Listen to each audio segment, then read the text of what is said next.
ओम शिशक्ति नमः। ओम शिशक्ति नमः। ओम शिशक्ति नमः। ओम शिशक्ति नमः। कुब्जा पर कृपा। कुबल लिया पीर चानूर मुष्टिक टोचल और कंस का वध तथा वसुदेव द्वारा भगवान का इष्टवन। प्रियाजी कहते तदंतर श्री कृष्ण ने राजमार्ग मार्ग पर एक कुब्जा स्त्री देखी जो अंग राग से भरा हुआ पात्र लिया आ रही थी। उसे देखकर श्री कृष्ण ने पूछा, कमल लोचन, आप यह अंग राग किसके पास लिए जाती हैं? सच सच बता। उनकी बात सुनकर वह श्री हरि के प्रति अनुरुक्त हो गई और बोली, प्रिय, क्या आप नहीं जानते? कंस ने मुझे अंग राग लगाने का कार्य सौंप रखा है। मैं अनेक बराक के नाम से विख्यात हूँ। मेरे सिवा दूसरे किसी का घिसा हुआ संतन कंस को पसंद नहीं आता। श्री कृष्ण बोले, सुमुखी, ये सुंदर सुगंध युक्त अनुलेपन तो राजा के योग्य हैं। हमारे शरीर के योग्य भी कोई लेपन हो तो दो। ये सुनकर कुब्जा ने आदरपूर्वक कहा, लीजिए न। फिर उन दोनों को उनके शरीर के अनुरूप संतन आदि अनुरूप प्रदान किया। कुब्जा ने उनके कपोल आदि अंगों में पवित्र भंगी रचना पूर्वक अंग राग लगाया। इससे वे दोनों पुरुष रत्न इंद्रधनुष के साथ शोभा पाने वाले सवेर श्याम मेघों के समान सुशोभित हुए। तत्पश्चात उलापन विधि कुब्ज तत्व दूर करने की क्रिया के जानने वाले श्री कृष्ण ने उसकी ठोड़ी में अपने हाथ की 2 उंगलियां लगा दी और उसे उसका कर ऊपर की ओर खींचा। साथ ही उसके पैर अपने दोनों पैरों से दबा लिए। इस प्रकार केशव के उसके शरीर को सीधा कर दिया। फिर तो वह युवतियों में श्रेष्ठ परम सुंदरी बन गई और प्रेम से शीतल वाणी में बोली, प्यारे, आप मेरे घर में पधारे। अच्छा, आपके घर आऊँगा। यो कहकर श्री कृष्ण ने कुब्जा को विदा किया और बलराम जी के मुँह की ओर देखकर वे जोर से हंसे। तरंतर पत्र भंगी रचना पूर्वक अंगराग लगाए और पीताम्बर तथा नीलाम्बर धारण किए। विचित्र पुष्पों के हार से सुशोभित वे दोनों भाई धनुषशाला में गए। वहाँ उन्होंने रक्षकों से धनुष के विषय में पूछा और उनके बतलाने पर उसे उतार के चढ़ाया। बलपूर्वक चढ़ाते ही वह धनुष टूट गया। उससे बड़े जोर का शब्द हुआ जिससे सारी मथुरा पूरी गूंज उठी। धनुष टूटने पर रक्षकों ने उन पर आक्रमण किया। तब वे रक्षक सेना का संहार करके धनुषशाला से बाहर निकले। कंस को अक्रूर के लौटने का हाल मालूम हो चुका था। फिर धनुष टूटने का शब्द सुनकर उसने सानूर और मुष्टिक से कहा, दोनों गोपुत्र यहाँ आगे हैं। उन्हें मेरे सामने बल युद्ध करके आप दोनों अवश्य मार डालना, क्योंकि वे दोनों मेरे प्राण लेने वाले हैं। यदि युद्ध में उन्हें मारकर मुझे संतुष्ट किया तो मैं आपकी जो इच्छा होगी वह सब पूर्ण करूँगा। वे दोनों मेरे शत्रु हैं। न्याय से अथवा अन्याय से उनको अवश्य मार डालो। उनके मारे जाने पर इस राज्य पर मेरा और आपका समान अधिकार होगा। इस प्रकार उन दोनों मल्लों को आदेश दे घर्षण ने हाथीवान को बुलाया और दूसरे शब्द से कहा, महावत, आप कुबलिया पीढ़ हाथी को मतवाला करके रंग भूमि के द्वारा खड़ा रखना। जब दोनों गोपुत्र महायुद्ध के लिए आए तब उन्हें द्वार पर ही मरवा डालना। महावत को यह आज्ञा दे कंस ने देखा रंगभूमि में सब और यथा योग्य मंच लग गए हैं। तब वह सूर्योदय होने की प्रतीक्षा करने लगा। उसकी मृत्यु समीप आ गई थी। सवेरा होने पर सब मंचों पर नागरिक गण आ विराजे। जो मंच केवल राजाओं के लिए बिछे थे, वहाँ भिन्न निष्ठानों के राजा अपने सेवकों से आ बैठे। जो लोग मलों के जोड़ का चुनाव करने वाले थे, उन्हें कंस ने रंगभूमि में बीच में अपने पास ही बिठाया। वह स्वयं भी बहुत ऊँचे मंच पर विराजमान था। रनिवास की स्त्रियों के लिए अलग मंच लगे थे और नगर की स्त्रियों के लिए अलग नंद आदि गोप दूसरे मंचों पर बैठे थे। अक्रूर और वसुदेव मंचों के किनारे खड़े थे। बेचारी देवकी नगरी स्त्रियों में खड़ी थी। वह सोचती थी, अंत काल में मैं भी तो एक बार पुत्र का मुँह देख लूँ। इसी समय रंगभूमि में तुरई आदि बाजे बज उठे। सानू उछलने और मुक्ति के ताल ठोकने लगा। लोगों में हाहाकार मच गया। बलराम और श्री कृष्ण रंगभूमि भूमि के द्वार पर आए और महाभारत से प्रेरित कुबल या पिंड नामक हाथी को मारकर पीटर घुस गए। उस समय उनके अंगों में हाथी का वध और रक्त लगे हुए थे। उसके बड़े बड़े राटों को ही उन्होंने अपना आयुध बना लिया था। वे दोनों भाई गर्भपूर्ण लीलामयी चितवन से निहारते हुए मुसलमान रंगोत्सव में इस प्रकार प्रविष्ट हुए मानो मृगों के झुंड में दो सिंह आगे हो। उनके आते ही रंग भूमि चारों ओर मान कोलाहल हुआ। सब लोग विस्मय के साथ कहने लगे, यही कृष्ण है, यही बलभद्र हैं, यही कृष्ण वही हैं जिन्होंने भयंकर राक्षसी पुतना का वध किया। चक्रे उलट दिए और दोनों अर्जुन वृक्षों को काट डाला। जिन्होंने बालक होते हुए भी कालिया नाग के मस्तक पर नृत्य किया। 60 रातों तक दो पर्वतों को हाथ पर रखा और अरिष्ट धेनु तथा केसी आदि दुराचारियों को खेल में ही मार डाला। वे श्री कृष्ण दिखाई देते हैं और ये जो जिसे माँ बाप युवतियों के मन और नयनों को आनंद देते हुए लीला पूर्वक आगे चल रहे हैं। वे श्री कृष्ण के बड़े भाई बलदेव जी हैं। पौराणिक रहस्यों को जानने वाले विद्वान पुरुष इन्हीं गोपाल के विषय में यह कहते हैं कि ये शोक सागर में डूबे हुए यदुवंश का उद्धार करेंगे। निश्चय ही ये सबको जन्म देने वाले सर्वभूत स्वरूप भगवान विष्णु के अंश हैं, जो पृथ्वी का भार उठाने के लिए अवतीर्ण हुए हैं। इस प्रकार जब नगर के लोग बलराम और श्री कृष्ण का वर्णन कर रहे थे, उस समय देवकी के हृदय में स्नेह के कारण उनके स्तनों से दूध बहने लगा। वसुदेव जी तो मानो समीप आई हुई वृद्धावस्था को छोड़कर युवा हो गए। उनकी दृष्टि अपने दोनों पुत्रों पर ही लगी हुई थी, मानो वे ही उनके लिए मान उत्सव और अनिवास की स्त्रियाँ एक तक नेत्रों से श्री कृष्ण और बलराम को निहारती थी। नगर की स्त्रियाँ तो उनकी ओर से दृष्टि ही नहीं हटाती थी। स्त्रियाँ आपस में कहने लगी, सखियों, श्री कृष्ण का मुख तो देखो, कैसी कमल जैसी सुंदर आंखें हैं।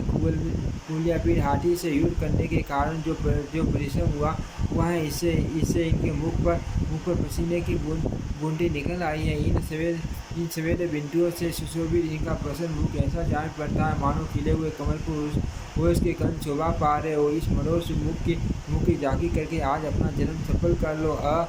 भामी ने इस बालक के वक्ष स्थल पर तो दृष्टिपात को से वह सीनों से इसकी कैसी शोभा हो रही है। ये संपूर्ण जगत का आश्रय हैं और इसकी दोनों भुजाएं शत्रुओं का दर्प धारण करने में समर्थ है। हरी सखी उधर देखो, मुष्टिक और सानूर को उछलते कूदते देख बलभद्र जी के मुख पर मंद हास्य की कैसी चटास आ रही है। हाय सखी, देखो तो सही, ये श्री कृष्ण सानूर के साथ युद्ध करने जा रहे हैं क्या इसी सभा में न्याय युक्त बर्ताव करने वाले बड़े बूढ़े नहीं है। कहाँ तो अभी युवावस्था में प्रवेश करने वाले श्री हरि का सुकुमार शरीर और कहाँ वज्र के समान कठोर एवं विशाल शरीर वाला यह मान असुर ये दोनों भाई रंग भूमि में अभी तरुण दिखाई देते हैं। इनके सभी अंग कोमल हैं और सानू आदि दैत्य मल बड़े ही भयंकर हैं।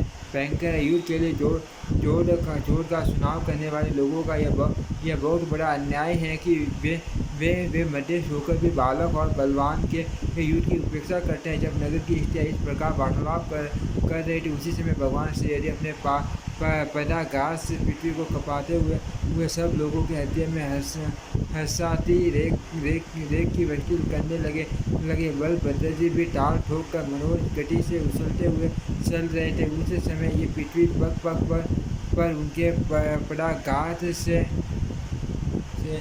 विदित नहीं हुई। यह बड़े आश्चर्य की बात है। तुरंत अमित पराक्रम श्री कृष्ण सानू के साथ कुश्ती लड़ने लगे तथा मल युद्ध की विद्या में कुशल मुष्टिक दैत्य बलदेव जी के साथ भिड़ गया। श्री कृष्ण सानूर के साथ परस्पर भिड़ कर नीचे गिरा कर उछाल कर भूमि से और वज्र के समान कोयनी से मार के पैरों से ठोकरे देकर तथा एक दूसरे के शरीर को रगड़ कर लड़ने लगे। इस तरह उन दोनों में बड़ा भारी युद्ध हुआ। उस युद्ध में यद्यपि किसी अस्त्र शस्त्र का प्रयोग नहीं होता था तो भी वह अत्यंत घोर एवं भयंकर था। अपने बल और प्राण शक्ति से ही साथी था। ज्यों ज्यों शानू शरीर के साथ युद्ध करता करता त्यों त्यों उसकी प्राण शक्ति घटती जाती।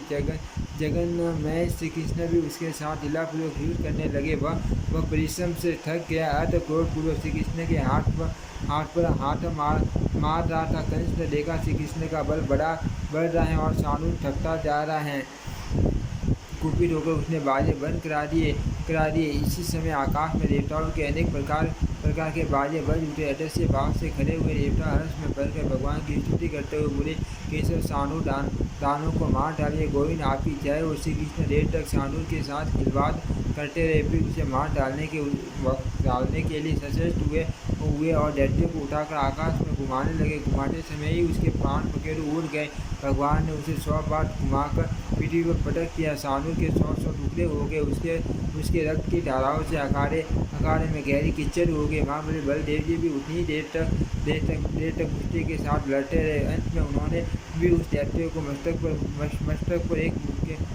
पर मुक्के का प्रहार किया और छाती में घुटने से आघात करके उसे पृथ्वी पर गिरा दिया। फिर अपने शरीर से रगड़कर उसका कसूमर निकाल दिया। उसकी जीवन लीला समाप्त हो गई। तत्पश्चात श्री कृष्ण ने पुनः महाबली बलराज कौशल को बाएं घुसे की चोट से मार गिराया।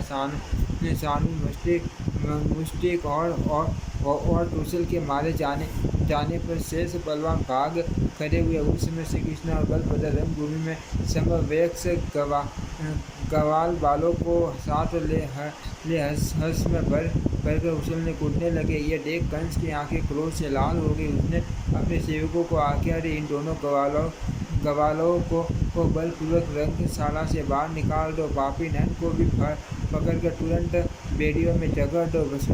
वसुदेव को भी उसकी बर्ता का विचार न रखते हुए कठोर दंड देकर मार डालो। ये जो ग्वाल बाल श्री कृष्ण के साथ उछल रहे हैं, इन सबकी गौवें छीन लो और इनके घर में जो कुछ भी धन संपत्ति हो उसे लूट लो।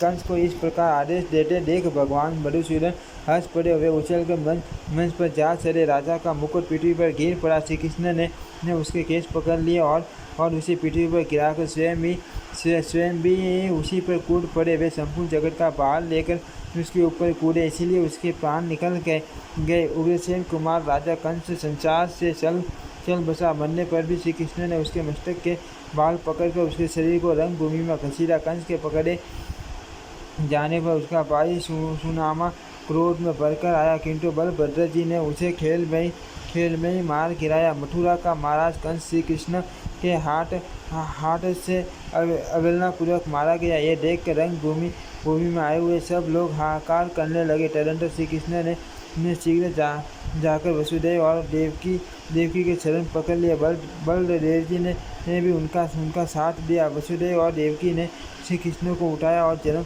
जन्म काल में उन्होंने जो बातें कही थी उन्हें याद करके स्वयं ही प्रणाम करने लगे। वसुदेव जी बोले, देवेश्वर आप मुझ पर प्रसन्न होइए। प्रभु आप देवताओं में सर्वश्रेष्ठ हैं। कैसे आपने हम दोनों पर कृपा करके ही हम दोनों का उद्धार किया। हमारी आराधना से भगवान ने जो दुराचारी दैत्यों का वध करने के लिए हमारे घर में अवतार लिया, इससे हमारा कुल पवित्र हो गया। सर्वात्मन आप ही संपूर्ण भूतों के अंत हैं। आप में ही सबका लय होता है। आप समस्त प्राणियों के भीतर विराजमान हैं। आपसे ही भूत और भविष्य की प्रवृत्ति हुई है। सर्वदेव में अच्युत अचिंत्य परमेश्वर यज्ञ में आपका ही यज्ञ किया जाता है। परमेश्वर आप ही यज्ञ हैं और आप ही यज्ञों के कर्ता धर्ता हैं। आपके प्रति परमात्मा भाव को हटाकर जो मेरा और देवकी का मन पुत्र स्नेह के कारण आपकी ओर जाता है, वह यह हमारे लिए अत्यंत विडम्बना है।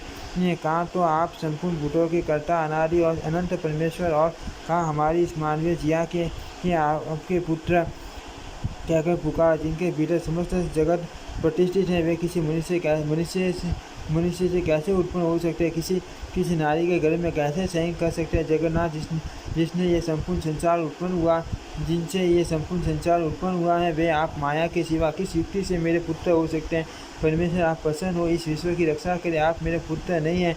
इस ब्रह्मा से लेकर वक्ष पर्यंत संपूर्ण जगत आपसे ही उत्पन्न हुआ है। परमात्मा, आप हमारे मन में मोह क्यों उत्पन्न करते हैं? मेरी दृष्टि माया से मोहित हो रही है। आप मेरे पुत्र हैं, ये समझकर मैंने कंस से अत्यंत भय किया था और शत्रु के भय से व्याकुल होकर आपको गोकुल ले गया था। गोविंद, वहाँ रहकर आप मेरे सौभाग्य से इतने बड़े हुए हैं। रुद्र, मरुदगण, अश्विनी कुमार और इंद्र के द्वारा भी जो कार्य सिद्ध नहीं हो सकते हैं, वे भी आपके द्वारा सिद्ध होते देखे गए हैं। इस आप साक्षात श्री विष्णु हैं, जगत का कल्याण करने के लिए इस भूतल पर अवतीर्ण हुए हैं। हमारा सारा मोह अब दूर हो गया।